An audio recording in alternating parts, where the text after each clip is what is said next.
Bem-vindos a mais um episódio do Finanças com o Calvário. Se estiveste a acompanhar os mercados financeiros esta semana, sabes que o fim de semana não começou de forma simples. Na sexta-feira, os mercados fecharam no vermelho.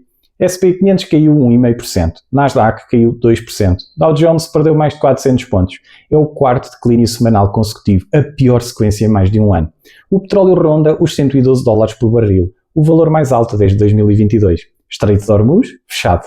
Guerra entre os Estados Unidos e o Irão não dá sinais de resolução, apesar de termos Trump a fazer ultimatos quase diários. Mas depois do fecho, ou seja, depois do mercado fechar, Trump publicou na sua rede social que os Estados Unidos estão muito perto de atingir os seus objetivos e que estão a considerar encerrar os esforços militares no Médio Oriente. O que é que aconteceu a seguir? O SPY, que é o ETF que replica o S&P 500, reverteu mais de 1% em after hours, em minutos, por causa de um post. Mas aqui está o problema, porque ao mesmo tempo que Trump falava em encerrar, mais marinhos americanos estavam a ser enviados para o Médio Oriente. Encerra, mas reforça. Acaba, mas continua. O que é que aconteceu ao mercado? Bem, o mercado agarrou-se a esta declaração como um náufrago a uma tábua de madeira, porque está tão sob pressão que qualquer sinal positivo chega e o frio instala-se imediatamente. Isto, por si só, já é uma aula para todos nós, sobre o que os mercados realmente são. Não são máquinas racionais, são agregadores de emoção humana, são o reflexo coletivo do medo, da esperança, da ganância e do pânico de milhões de pessoas ao mesmo tempo. E é exatamente aqui, neste momento, neste clima, que se separam os investidores dos especuladores. É aqui que o perfil psicológico de cada um fica completamente exposto, porque quando tudo está a subir, toda a gente é investidor, toda a gente tem coragem, toda a gente tem estratégia, toda a gente ganha dinheiro. Mas quando o mercado começa a tremer, e só está a tremer, a verdade aparece. E a verdade muitas vezes é que a maioria das pessoas não estava preparada para isto.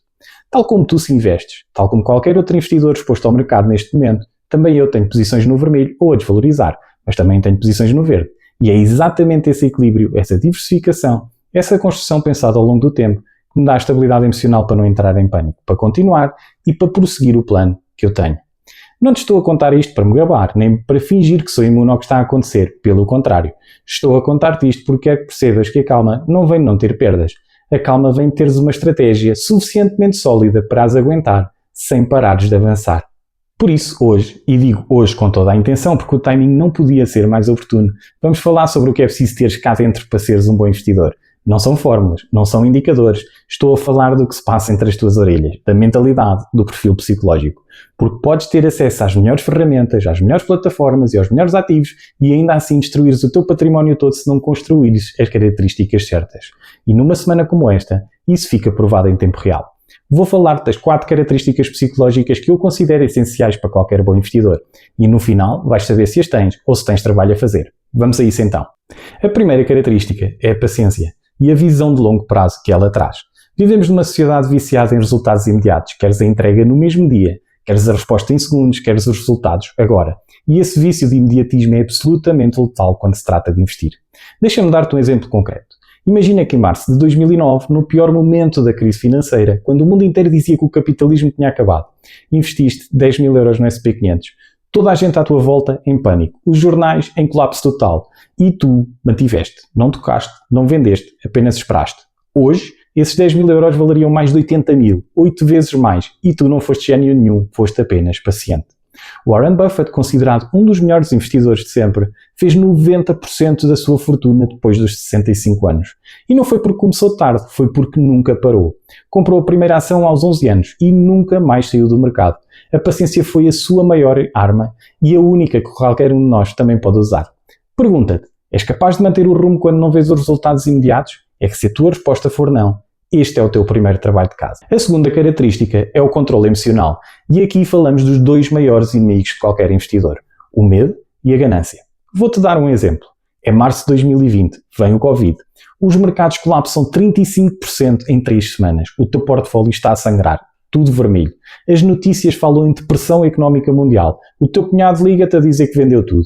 O teu colega do trabalho diz que isto não vai ter fundo e vai acabar. E tu, vendeste? É que quem vendeu em março de 2020 perdeu uma das melhores recuperações da história.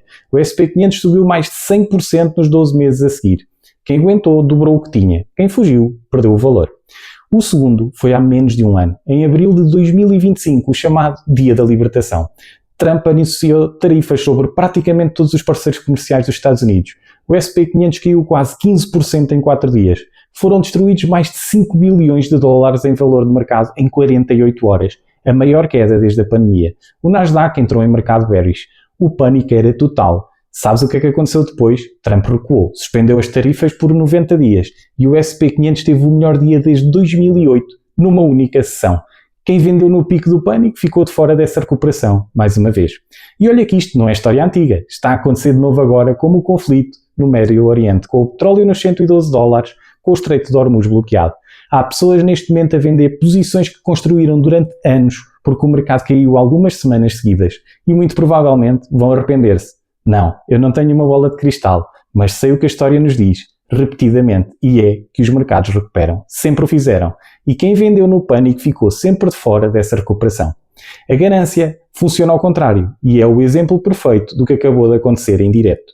Visto o que aconteceu em After Hours na sexta-feira, o mercado reverteu mais de 1% em minutos por causa de um post do Trump.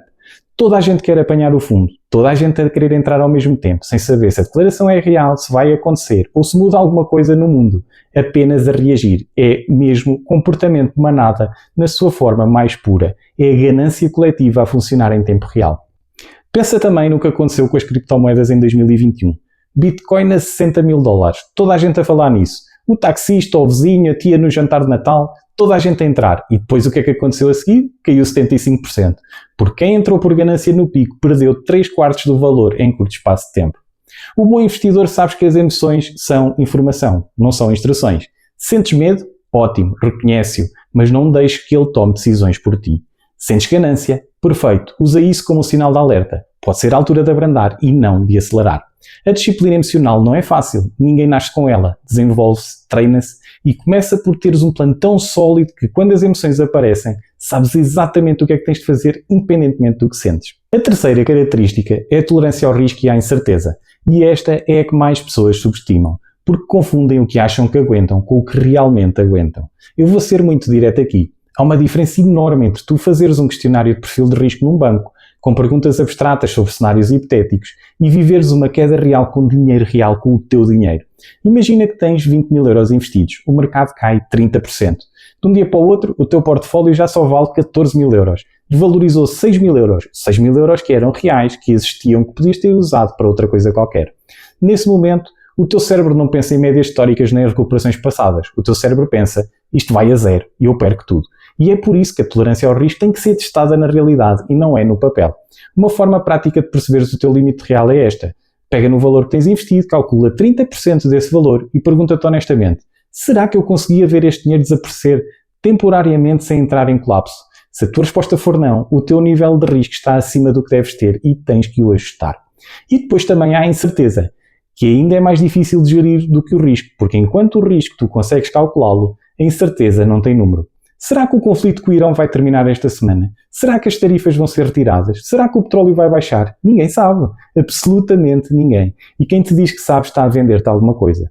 Peter Lynch, um dos maiores gestores de fundos da história, dizia que se passasses 13 minutos por ano a pensar em economia e em previsões macroeconómicas, já tinhas perdido 10 minutos. A mensagem é clara. Para de tentar prever e começa a posicionar-te para qualquer cenário. O bom investidor aprende a ser confortável com o desconforto. Aprende a agir apesar da incerteza com base em probabilidades e na estratégia que tem e não em previsões ou em adivinhação. E chegamos à quarta e última característica, a disciplina e a consistência. Esta é possivelmente a mais subestimada de todas, mas também a mais poderosa, porque não existe talento, não exige inteligência acima da média, exige apenas que tu apareças todos os meses sem exceção. Deixa-me mostrar-te o poder disto com um exemplo real. Existe um estudo da Fidelity, uma das maiores gestoras de fundos do mundo, que analisou quais as contas com melhor desempenho ao longo de vários anos. O resultado foi surpreendente. Sabes porquê? Porque as contas com melhor performance eram de pessoas que já tinham morrido, isso mesmo, ou então que simplesmente se tinham esquecido que tinham a conta. Não fizeram nada, não ajustaram, não reagiram, apenas deixaram o dinheiro trabalhar em paz. E isso é consistência na sua forma mais pura. Não é excitante, mas funciona. E há uma ferramenta concreta que eu uso e que, se quiseres, posso partilhar contigo e que te recomendo vivamente. Regista a evolução dos teus investimentos. Cria uma folha de cálculo simples. Uma vez por mês, registas o valor do teu portfólio. Só isso. Com o tempo, tens um histórico que vale ouro. Porque quando chegar a próxima correção, e vai chegar porque sempre vem, podes olhar para trás e ver com os teus próprios olhos. Eu já passei por isto. O mercado caiu, eu mantive o plano e recuperou. Essa memória é o que te impede de repetir os mesmos erros. e é o que transforma a tua experiência em sabedoria. E numa correção como esta, a consistência é testada de uma forma muito concreta. Vais continuar a investir este mês? Vais manter o plano quando o mercado está no vermelho? Porque é exatamente isso que os melhores investidores fazem. E não é porque são mais corajosos, mas sobretudo porque são mais disciplinados. E antes de encerrar, quero deixar-te com um pensamento que pode mudar completamente a forma como olhas para o que está a acontecer agora. As correções de mercado são assustadoras. Ninguém gosta de ver o portfólio no vermelho. Mas sabes o que são também? São os momentos em que os melhores negócios aparecem a preços mais baixos.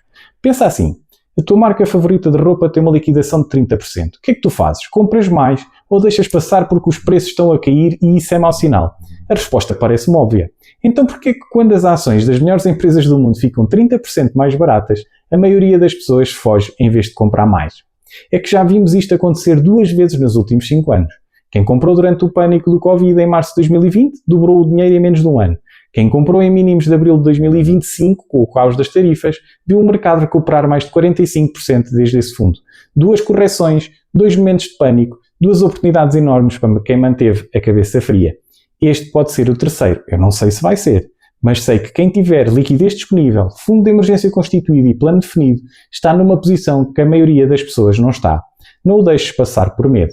E se ainda não começaste a investir, se estás a ouvir isto e estás do lado de fora à espera do momento certo, eu tenho uma notícia para ti. Este pode ser exatamente esse momento. E não é porque o mercado não possa cair mais, pode, mas porque começar numa fase de correção tem uma vantagem enorme. Entras com os preços mais baixos, com as expectativas ajustadas à realidade e com uma lição de psicologia de investidor já aprendida antes de teres cometido qualquer erro. É muito melhor entrares agora, com os pés no chão, do que entrares daqui a 6 meses se o mercado estiver nos máximos e toda a gente estiver eufórica. Porque nesse momento, a tentação de investir tudo de uma vez, movido pela ganância, é muito maior. E já sabes o que acontece quando a ganância comanda. A única condição, e isto é inegociável, é que o dinheiro que investes seja dinheiro que não precisas de resgatar nos próximos anos. Se é pouco ou muito, não interessa, é o que tu consegues. Que tenhas o fundo de emergência constituído e que entres com um plano, não com uma aposta.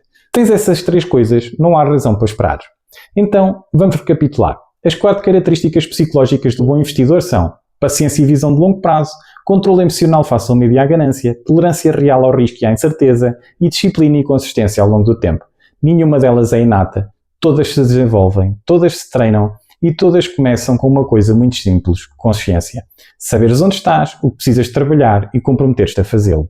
Se este episódio chegou até ti num momento em que estás a olhar para o teu portfólio com nervosismo, ótimo. Usa esse nervosismo e não é para tomar decisões impulsivas, é para te conheceres melhor, para perceberes o que precisas de trabalhar e para saíres daqui melhor preparado do que entraste. Se este episódio te fez pensar, partilha-o com alguém que está a sentir esse nervosismo agora mesmo. Porque como acabaste de perceber, investir bem não é saber apenas escolheres o ativo certo. É saberes controlar a ti próprio quando o mercado testa a tua paciência. Até ao próximo episódio e lembra-te sempre, o euro melhor gerido hoje, um calvário a menos na tua vida no futuro.